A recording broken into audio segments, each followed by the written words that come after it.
এই কালো মেয়েটাকে আমি বউ হিসেবে মেনে নিতে পারবো না।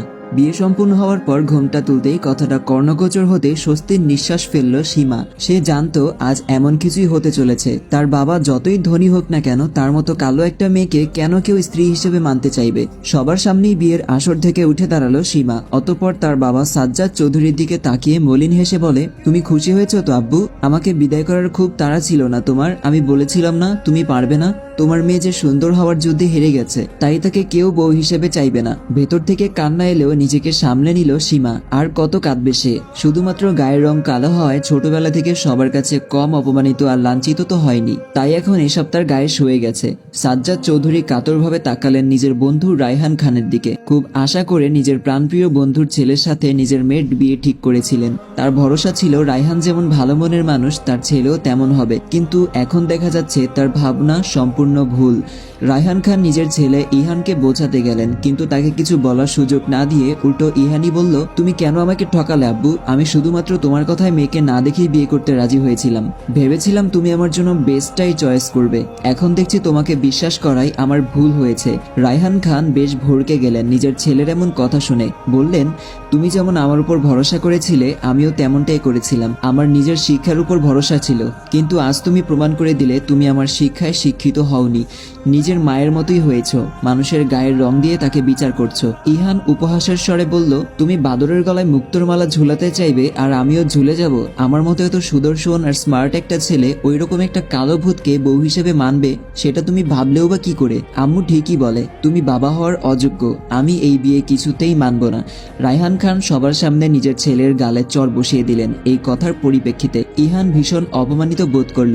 সাথে সাথে বেরিয়ে গেল বিয়ের আসর থেকে। রায়হান খান তাকে আটকানোর বৃথা চেষ্টা করলেন। বিয়েবাড়ির পরিস্থিতি হঠাৎ থমথমে হয়ে যায়। মানুষ কানাঘুষা করা শুরু করে দিয়েছে ইতিমধ্যে। কেউ কেউ সীমার জন্য হা হুতাশ করছে, তো কেউ আবার তাকে নিয়ে উপহাস করছে। বিনা দোষে এসব পরিস্থিতি ভোগ করতে হচ্ছিল সীমার। সে তো চায়নি এত কিছু। কলেজে উঠে যখন একটি ছেলেকে নিজের মনের কথা জানিয়ে চরমভাবে অপমানিত হয়েছিল, সেদিন থেকেই তো সীমা ভেবে নিয়েছিল জীবনে কখনো কোনো আশা রাখবে না। কালো মেয়েদের যে আশা রাখতে নেই, তখন থেকে তো সীমা শক্ত করেছিল নিজেকে। অথচ আজ আবার একইভাবে তাকে অপমানিত হতে হলো। আবার একজন তার চোখে আঙুল দিয়ে দেখিয়ে দিল সে কালো, তাই সে কারো ভালোবাসা ডিজার্ভ করে না। এক এক লোকের এক এক কথা আর সহ্য হচ্ছিল না সীমার। কেউ কেউ তাকে সমবেদনা জানাচ্ছিল, তো কেউ সমবেদনার নামে যেন তার কালো চেহারা নিয়ে উপহাস করছে। এসব দেখে বিরক্ত হয়ে যাচ্ছিল সীমা, তাই সোজা নিজের রুমে চলে গেল। বেনারসি শাড়িটা বদলে নিয়ে পিঙ্ক গ্রাউন করে নিল। সীমা আয়নায় নিজেকে দেখে বলল, আজ যদি আমি আগের সীমা হতাম তাহলে এতক্ষণ কেঁদে হাসতাম, কিন্তু না, আমি আর কাঁদবো না। নিজেকে দুর্বল হতে দেব না আমি।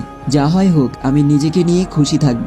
বাইরের লোকের যতই সমস্যা থাকুক, আমার আল্লাহর দেওয়া এই চেহারা নিয়ে কোনো ক্ষোভ নেই। আমি নিজেকে ভালোবাসি, পছন্দ করি। আর কে আমাকে ভালোবাসলো কি না, পছন্দ করলো কি না, তাতে আমার কিচ্ছু যায় আসে না। সাজ্জাদ চৌধুরী সোফায় মাথা নিচু করে বসে আছেন। বিয়েবাড়ি ইতিমধ্যেই ফাঁকা হতে শুরু করেছে। সবাই একে একে চলে গেলেও রায়হান খান এখনো রয়ে গেছেন। সাজ্জাদ চৌধুরীর পাশেই বসে আছেন তিনি। ক্ষমা চাইবেন নাকি সান্ত্বনা দেবেন সেটাই বুঝতে পারছেন না। সাজ্জাদ চৌধুরী নিজেই রায়হানকে বললেন, আমি বুঝতে পারছি তুই হয়তো গিল্টি ফিল করছিস। দেখ, আমি জানি এখানে তোর কোনো দোষ নেই। আসল দোষটা ছিল আমার। মেয়েটা আমাকে বলেছিল ও বিয়ে করতে চায় না, আমি জোর করেছিলাম। কি করব বল, আমার আদরের মেয়ে। আমার কিছু হয়ে গেলে ওকে কে দেখবে, সেই চিন্তা থেকেই। রায়হান খান সাজ্জাদ চৌধুরীর মাথায় ভরসার হাত রাখেন। মৃদু হেসে বলেন, আমি তোর কষ্টটা বুঝি বন্ধু। ভাবের মৃত্যুর পর তুই একা হাতে দুই মেয়েকে মানুষ করেছিস। ছোট মেয়েটা তো মামার বাড়িতে পড়ে আছে। সীমাই তোর সব। জানিস, সীমাকে দেখলে আমার ভাবির কথা খুব মনে পড়ে। শুধু ভাবির গায়ের রং নয়, তার স্বভাবও পেয়েছে মেয়েটা। দেখতে যেমনই হোক, ব্যবহার, মেধা, সব দিক দিয়ে সেরা তোর মেয়ে। বুয়েট থেকে পড়াশোনা করেছে। আমার ছেলে হীরার মূল্য বুঝতে পারলো না, কিন্তু দেখবি তোর মেয়ে নিজে একদিন সবাইকে তার মর্ম বুঝাবে। মিলিয়ে নিস আমার কথাটা। আচমকা সাজ্জাদ চৌধুরীর সেক্রেটারি হন্তদন্ত হয়ে ছুটে নিচে এলো। সাজ্জাদ চৌধুরী নিজেই সেক্রেটারিকে এভাবে আসতে দেখে ভ্রুকুচকে প্রশ্ন করেন, কি হয়েছে? তোমাকে এমন দেখাচ্ছে কেন? সর্বনাশ হয়ে গেছে স্যার। সীমা ম্যাডাম ব্যাগপত্র গুছিয়ে নিয়েছেন। তিনি নাকি আজই এই বাড়ি ছেড়ে চলে যাবেন। সাজ্জাদ চৌধুরী উঠে দাঁড়ান। রায়হান খানও তার সাথে উঠে দাঁড়ায়। সীমাও ততক্ষণে ট্রলি নিয়ে বেরিয়ে এসেছে। সাজ্জাদ চৌধুরী নিজের মেয়েকে এভাবে দেখে প্রশ্ন করেন, কোথায় যাচ্ছে যাচ্ছিস তুই এইভাবে? সীমা কালক্ষেপণ না করে উত্তর দেয়, শ্বশুর বাড়িতে।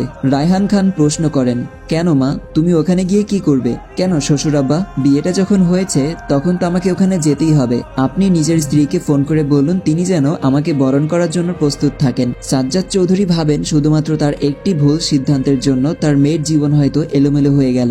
তাই তিনি বলেন, তোকে কোথাও যেতে হবে না সীমা। আমি ভেবেছিলাম ইহান তোর সম্পর্কে সবকিছু জেনেই তোকে বিয়ে করতে রাজি হয়েছে, কিন্তু এখন যা দেখলাম তারপর তোকে আর ওখানে পাঠানোর ঝুঁকি নিতে পারবো না।